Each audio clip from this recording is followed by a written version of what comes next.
Hello friends, Valerie here with one last tutorial for our Great Lakes road trip, Mistering It Along.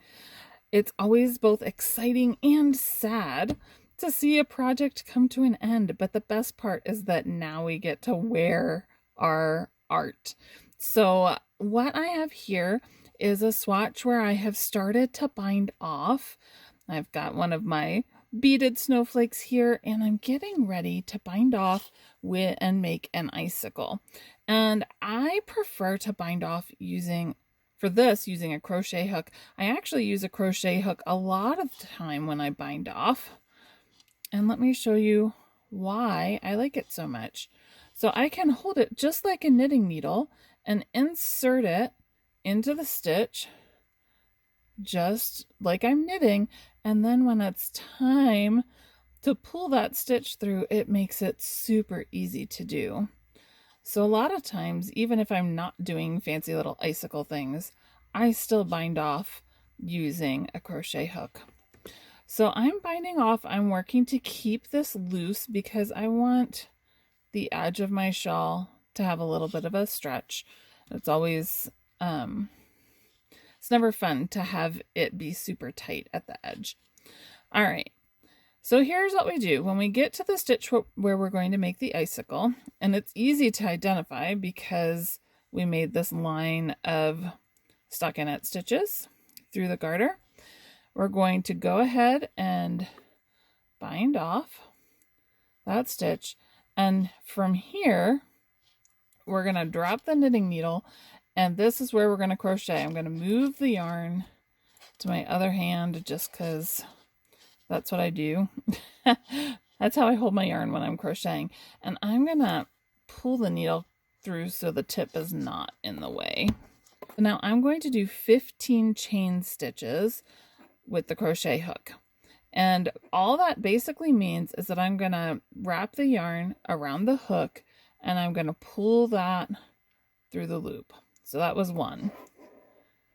2, wrap the yarn, pull it through. That was 3. Once you get your 15 stitches done, you can see that nice long line of stitches there. The first thing we want to do before we head back is put on a bead. So I just take this crochet hook out and grab my beading crochet hook, which I already have loaded with a bead, and slip that bead down on there. I pulled the stitch out a little bit because I got to get my big crochet hook back in there. And now I can tighten it up a little bit. But I don't want the bead to get smashed too far down because it makes it harder to get into the back of that first stitch. Speaking of the backs of the stitches, let's take a look. The fronts of the stitches, we have all those nice V's. On the backs of the stitches, it kind of looks like a chain link, which it is. That's what this is called. It's called a chain.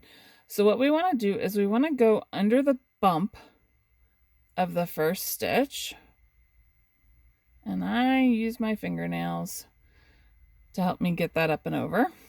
So now I've got the original stitch on the needle, and now I've gone under the bump. I'm going to pull the yarn around the crochet hook and then pull that gently through the bump and then through the stitch on the needle. All right, let's do that again. Go into the bump,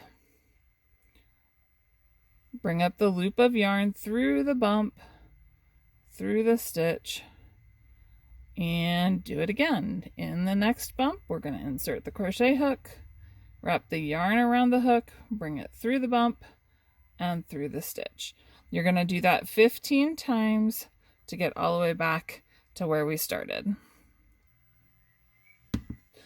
Okay, once you get all the way back to the beginning and do all those 15 stitches, I'm going to move the yarn back to my right hand and get my knitting needle back in place. And now I'm going to continue binding off as I was before. Knit a stitch and pull it through the stitch on the needle. And I'm just going to keep doing that until I get to the next icicle. Remembering to keep the bind off loose. And then when you're all done, it will look like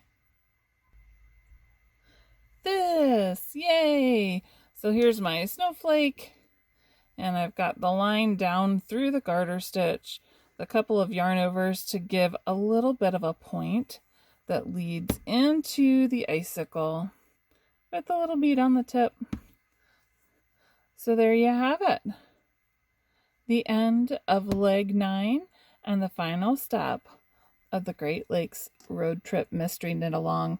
We hope you've enjoyed knitting along with us. We hope to see you again next year. Happy knitting!